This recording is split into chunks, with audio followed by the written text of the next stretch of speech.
こんにちは、シャインボディソウルの里井です。いつも動画を見てくださりありがとうございます。今日はですね、このビデオの中で、遠隔霊気についてお話プラス、10分間ぐらいのね遠隔霊気のセッションを、突撃でやってみたいと思うんですが、もしね私のビデオを今見ている方で遠隔霊気ちょっとやってみたいっていう方がいたらね、ぜひ最後の10分ぐらいを使ってやりますので、その時にね一緒にやってみましょうっていうね、ご提案です。ですが、今日はですね遠隔霊気って本当にできるのっていうこととか、遠隔霊気っていう言葉自体ね聞いたことありませんっていう方もね、きっとこのビデオ興味があって見てくれるんじゃないかっていうこともあったりとか、あるいは私自身の遠隔霊気のね体験をちょっとシェアしてみようかなというふうに思っています。でまず遠隔霊気って何っていう話なんですけれども、最近ある一番の、誤解っていうか間違いの点っていうかねあるんですけれども、遠隔霊気ってやっちゃいけないんじゃないですかっていうふうに言われた時があって、で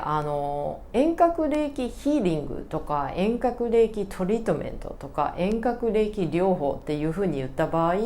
これは何が行われているかっていうと、要するに誰かが遠隔で霊気を送りますって言って、あなたがそれを受け取りますっていうような、こういうのをヒーリングとかトリートメントとかそういうふうに受けたりとか癒されるとか、そういうような言い方をします。これが今私が言っている遠隔霊気のことなんですが、最近遠隔霊気アチューメントって何ですかっていう、ね、質問も結構増えてて、で私は遠隔霊気アチューメントはおすすめしてないんですが、これはどういうことかというと、霊気を学ぶっていうクラスがあるんですが、それをですね遠隔霊気でアチューメントやってくれるんですかっていうのをね聞いてくる方がいらっしゃいますが、この遠隔霊気と遠隔霊気アチューメントは違うものなので、この部分をね混同しないように気をつけてくださいっていうふうに思っています。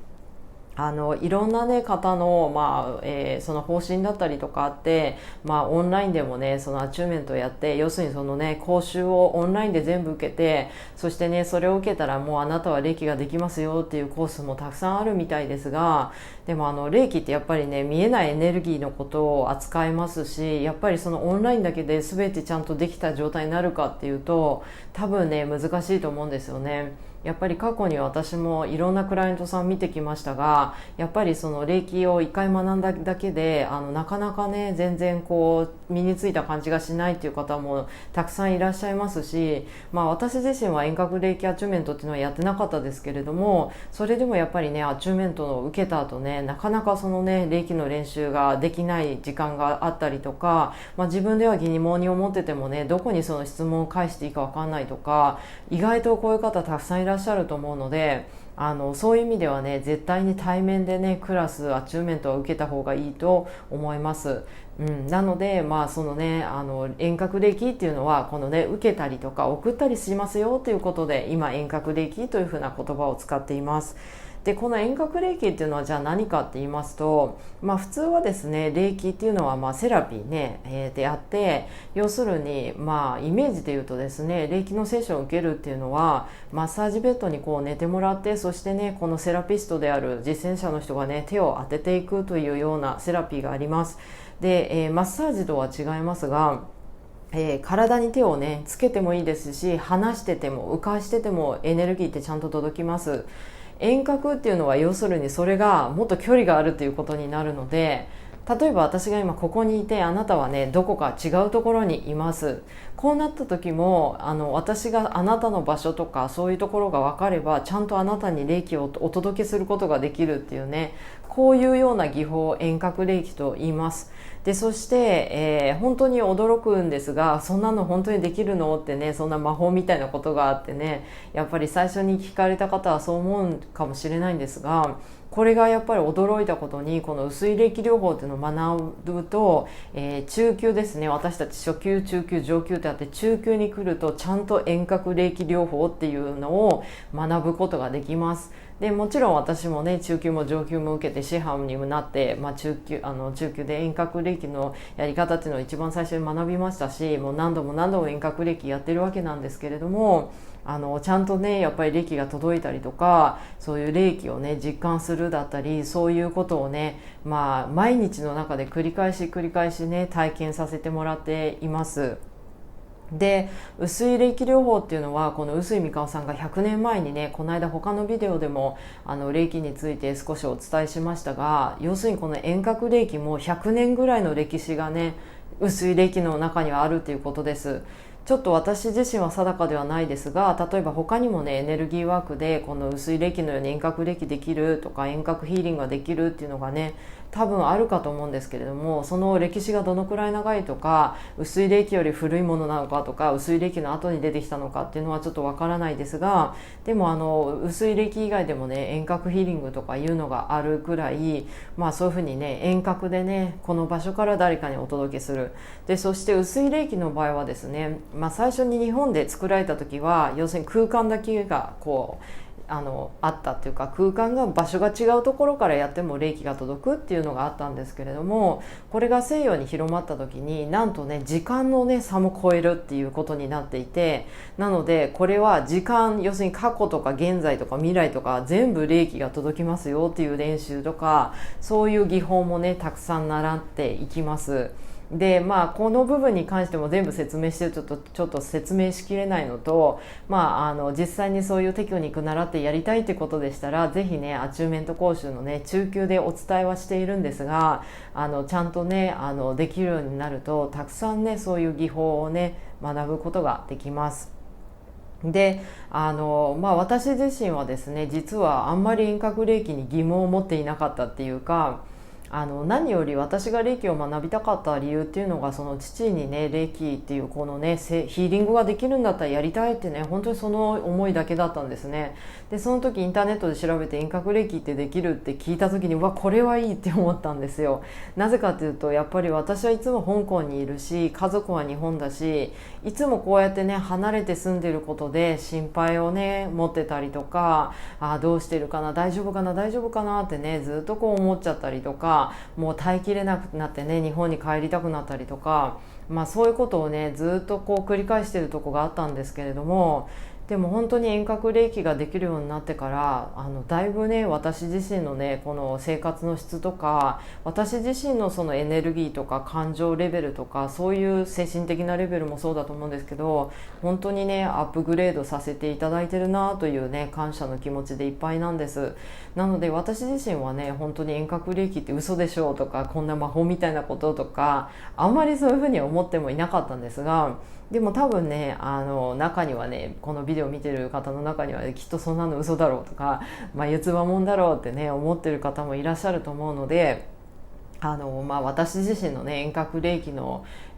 体験をねシェアしたいと思うんですけれども、そうですね、最近ですねあった何回も本当に遠隔霊気を送ってもらったりとかやったりとかしてて、本当に感動な楽しいそういうエピソードを探せば探すほどどんどん出てくるんですけれども、一番ね最近の印象的な遠隔霊気はカンボジアでマラソン走ったんですよね。でその時に一番人生で初めてのハーフマラソンってことで、今考えるとすごい緊張してたわけですよね。自分でマラソン走るとは言ったけれども、本当にできんのかこれっていうね、公園でねジョギングしてまさか21キロ完走とかしたことないですし、そんな21キロなんか走りきれんのかっていうね疑問がずっとあったんですよ。でやっぱりトレーニングをやればやるほど、今度だんだん膝とかがやっぱり痛くなってきて、最初自分もトレーニングね効果的なトレーニングっていうのを見つけてやってから怪我してた膝とか、いろんなことがそんなにね不調に感じてはいなかったんですけど、でも最後のラストスパートぐらいでやっぱり膝がねちょっと痛いかなってね、自分でちょっとだましトレーニングをやってる期間があったんですね。でその時に多分どっかで言ったんですよ。なんかフェイスブックだかどっかのメールで、私もうすぐマラソン走りますって言って遠隔霊気くださいって言ったか忘れましたが、本当にカンボジアに行く数日前になんかすごい眠くなってね寝て、でそして起きたらねびっくりするほど膝の痛みがなくなってたっていうね体験がありました。私の感覚で言えばあれは絶対に誰かが霊気を送ってくれたっていうさすがに誰がね霊気を送ったかっていうところまで特定はできませんが、でも必ずその霊気来たっていう感覚っていうのがやっぱりこんだけ長いこと練習とかしてるとすごくわかります。で面白いことに遠隔霊気っていうのはじゃあその身体レベルだけをね助けるのかっていうね、例えば私そういうふうに膝が痛くなって本当にびっくりするほどね痛みが本当になかったんですよね。驚きましたけど、でそれでその状態で走れたから、今考えたら本当はありがたい気持ちでいっぱいなんですけれども、でも場合によったらね霊気っていうのはその精神とか感情レベルに働いてるなって思うこともたくさんあります。体の状態っていうのはあんまり変化を感じてなくても、例えばすごい感情的にすごく落ち込んでたりとか、なんか不安って思ってる時も誰かが霊気を送ってくれるとその日がとてもスムーズに過ごせて、その自分の不安材料になることが、起こらなかったり、あるいは自分自身の感情とか気持ちがすごく不安っていうものがなくなって溶けてなくなっていくような感覚になって全然気にならないで過ごせたりとか、こんなことがね本当にたくさんあります。なのでエネルギーっていうのは目に見えないから、そうやってね写真で撮ってほらここで私に霊気が届いてるとは言い切れないものですけれども、でも私はそんな風にね霊気が届くのをとても感じていて、で誰かからね霊気が届いたとか分かんなくても毎日が霊気で包まれてる感覚っていうのが本当にね増えてきてるなっていう風にね最近思います。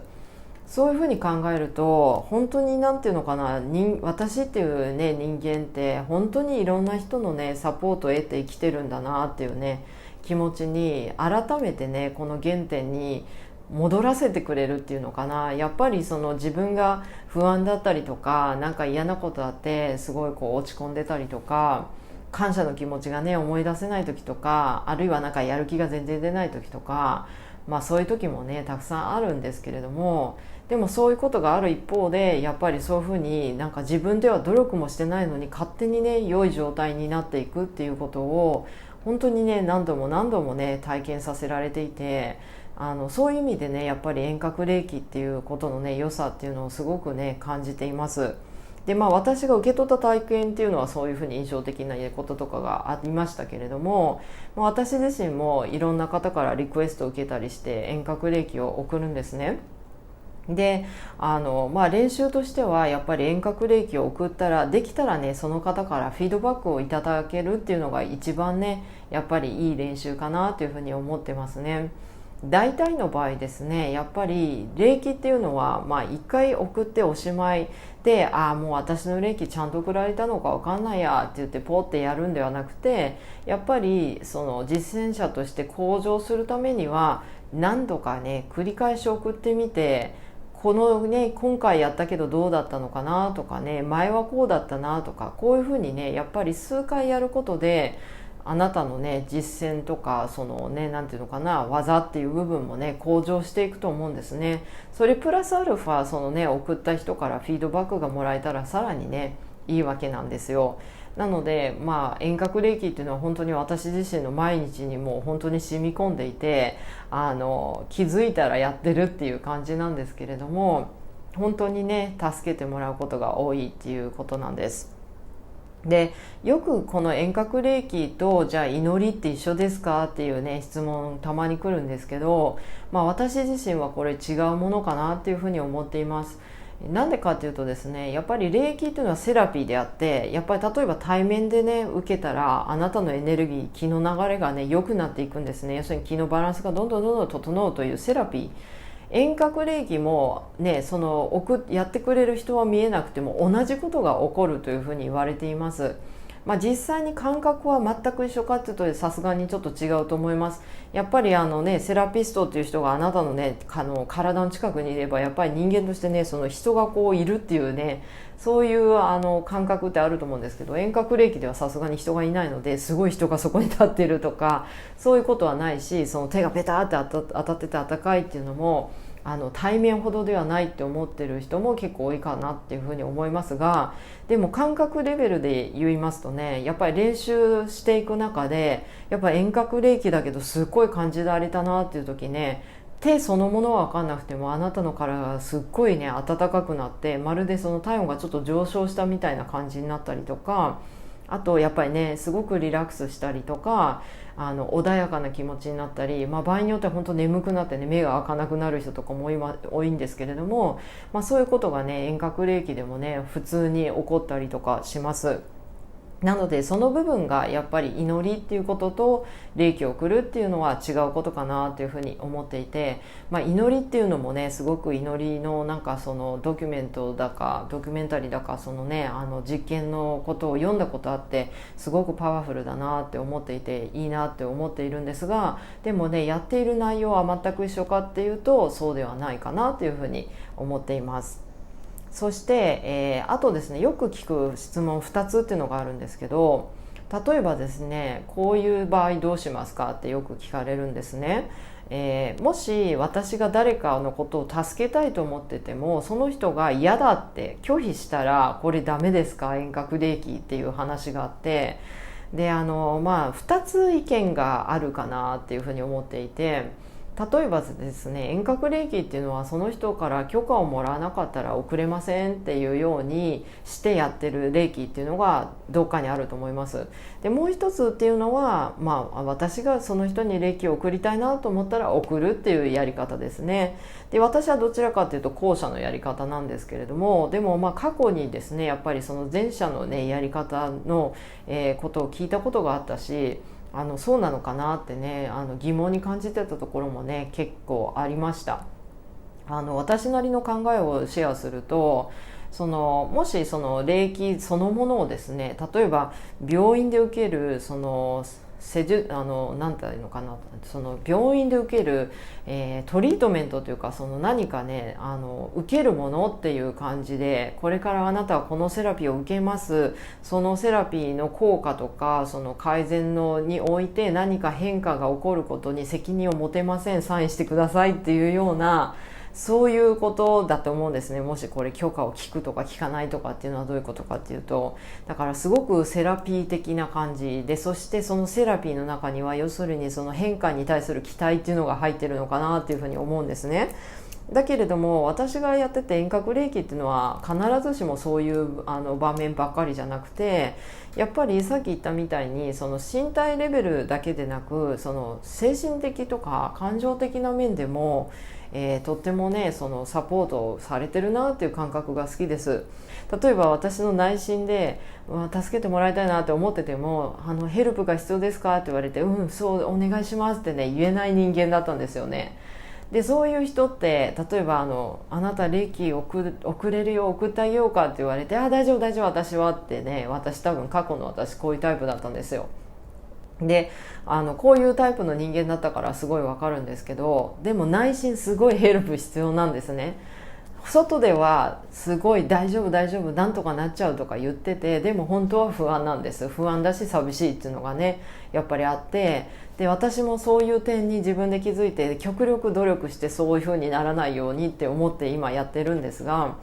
こういう同じようなシチュエーションにねあった時に私そっとその人にやったんですね、遠隔霊気を。そしたら何が起こったかっていうとね、外側ではいらないいらないって言っててものすごく霊気がその人に届くような、ね、感覚があるわけなんです。すごくこう霊気が必要なんだなっていうね、そういうね気持ちにさせられたっていうね体験があったんですけれども、でもね私そのことすごく自分で理解できたんです。なぜなら私そのものだったから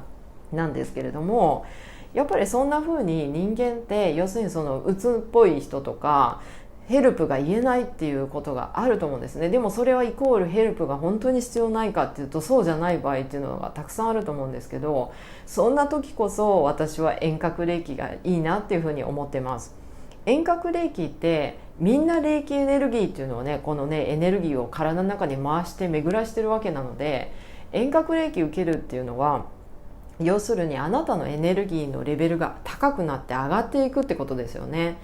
ね、こういうふうにエネルギーのレベルがあってこう上がったり下がったりしてるわけですよね。もしあなたがストレスを感じたり、あるいはあなたがすごいね勤勉で何か頑張ったりするとエネルギーって下がりますよね。やっぱり活動すればエネルギーは使われるので下がります。でもやっぱりチャージするのに休息だったり食事だったりってあるんですけれども、でも私は霊気もチャージの方だと思っているので、要するに遠隔霊気で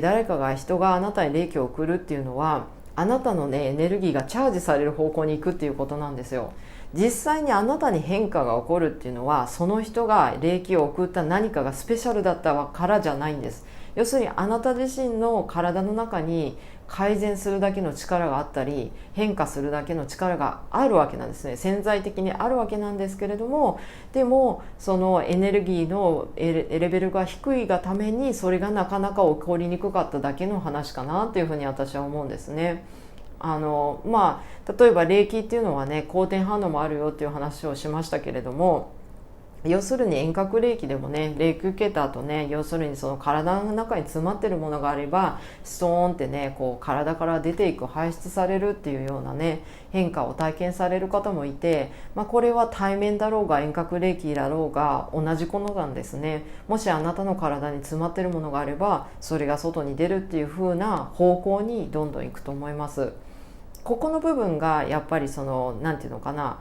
例えばお薬っていうのは副作用はあるけど好転反応はなくて、そして症状を抑制するっていう意味で、要するに痛みとかを止めるとか、要するに止まってるのとその何かが排出されるっていうのは違くて、このヒーリングって言ってそのね治癒の過程で、要するに本当はね毒素があるんであれば毒素は外に出た方がいいんですけれども、なかなか毒素が外に出ないような状態がある場合、気の流れがね良くなっていくと、そうするとデトックスが起こるっていうようなね、こういうのも好転反応になるんですけれども、こういうのもね遠隔霊気を受けて好転反応っていうのが、全くないっていうことは言い切れなくて、でも 100% ねみんながあるものではなくて、本当にね必要だったら起こるっていう風な感じです。これがね、拒否された場合、あなたは霊気を送りますかってね、私だったらやりますっていうことなんですけれども、そして、もう一つの質問ですね。どうやったら私の遠隔霊気がうまく送れたかって分かるんですかっていうね、これ誰もが知りたいことだと思うんですけれども、まず最初にですね、遠隔霊気送った相手がどうかどうかではなくて、まずあなた自身が本当にこれは霊気につながって、対面で霊気やる時と全く同じね、理論です。遠隔霊気であってもあなた自身が心地よく、そして霊気を受け取り穏やかな気持ちで、そしてどちらかっていうとリラックス感だったり眠くなるとか、なんかすごくねこの感情的に気分がいい、穏やか安心、そういう感覚になっていますかどうかっていうところをねいつもねチェックしてくださいって言います。遠隔霊気であっても、まずあなた自身のその気持ちだったり、あなたの中にそういう変化が生まれてきてたら、遠隔霊気はちゃんとスムーズにね相手に送られているっていうふうによく言います。ただしですね、遠隔霊気っていうのはさっきも言ったんですけれども、要するにこの遠隔霊気という技法は薄い霊気の中で中級でね、やる技法です。なのでもしまだそのね遠隔霊気学んでないっていう方でしたら、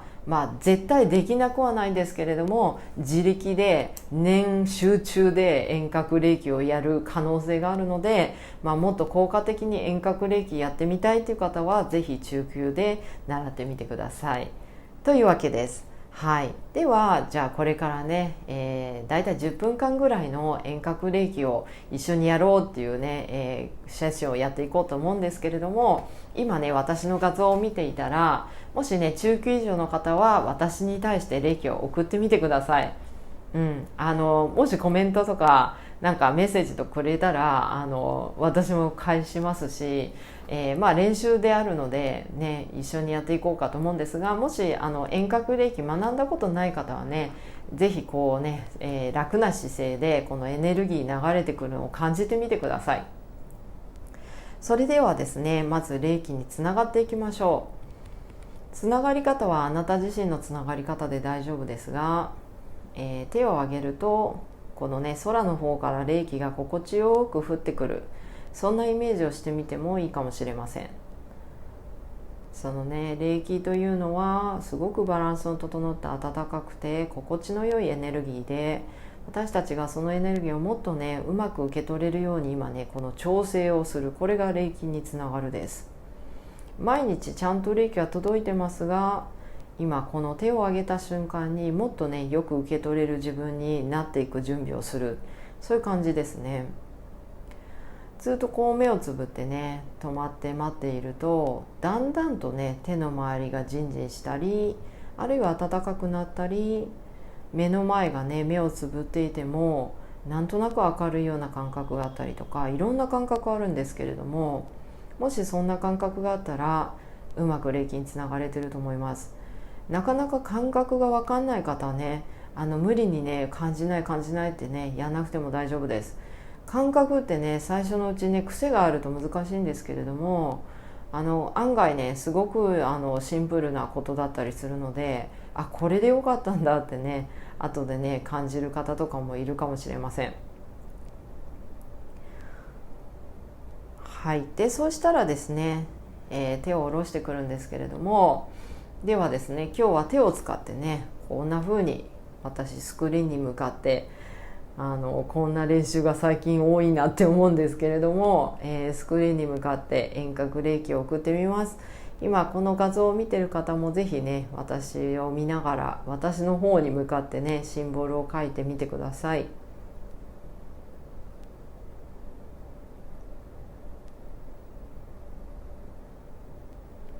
なんかね本当に時代の流れってすごいですよねって思うんですが、本当にこんな2020年にね YouTube めっちゃやってるっていう自分が想像できなかったですね。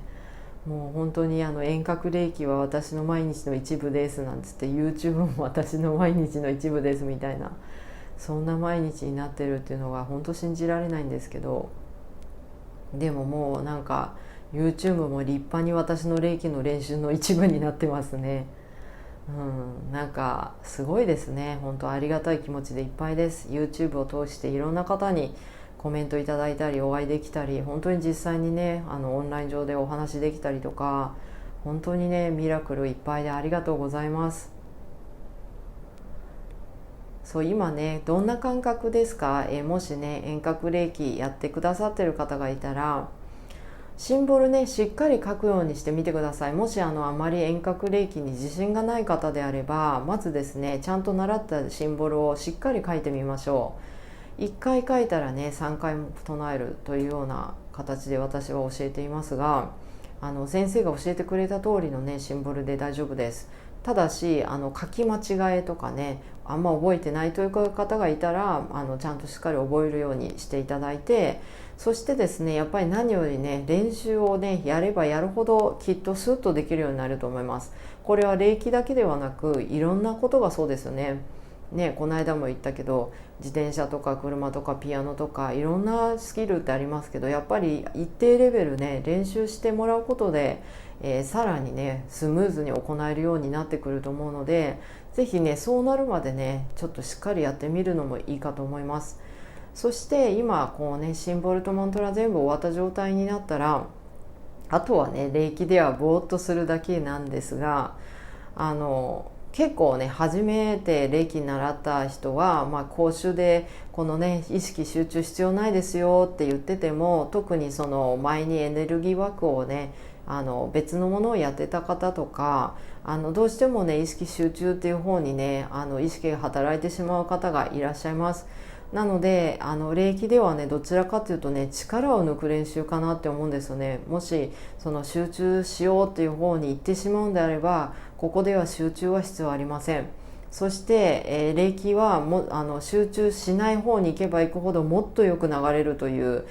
良さがあります。もしあなたが集中する方に行けば行くほど自分のエネルギーのチャンネルになってしまい、そしてその細いね霊気っていうのは宇宙エネルギーって言いますけど、すごくたくさんのエネルギーですよね、自分のエネルギーの器に比べたら。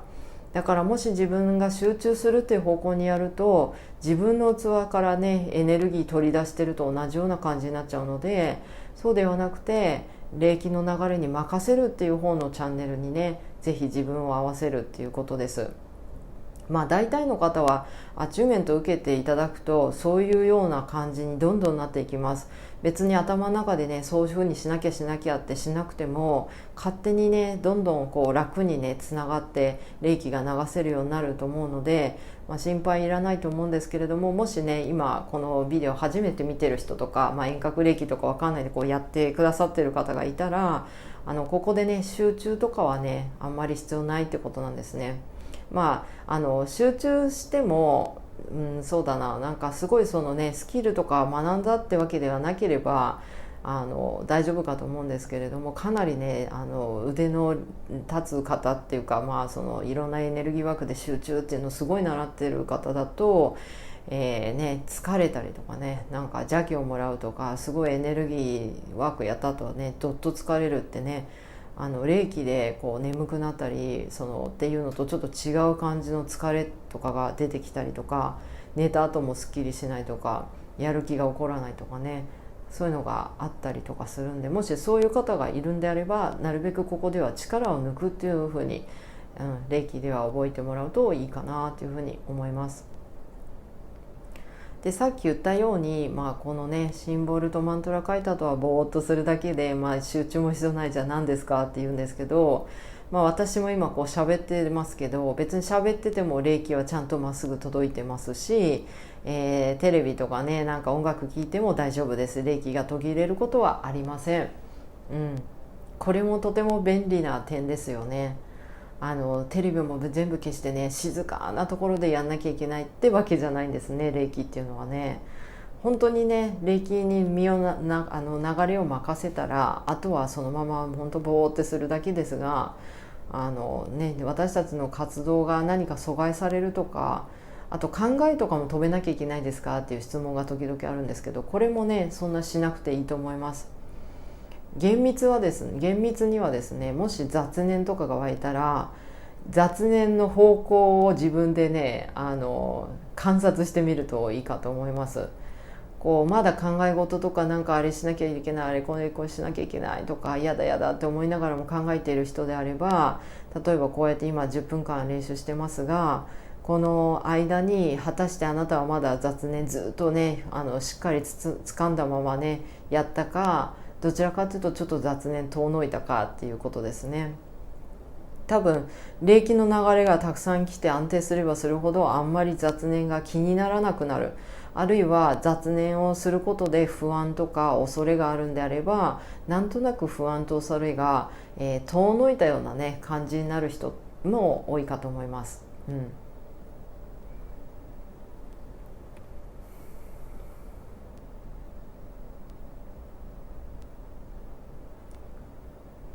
そう、なんかねこうやって手を挙げてると疲れるんじゃないかなとかね、私も思ってたけど、本当にね霊気をやるたんびに面白いんですけど、全然疲れないし、実は私もね今日ぐらいからねずっとこの手首が痛くて、なんか腕時計してるから痛いのかなんだか分かんないんですけど、今ですねこうやってやるとね痛みが全くないですね。なんか全然その障害を感じないでやってます。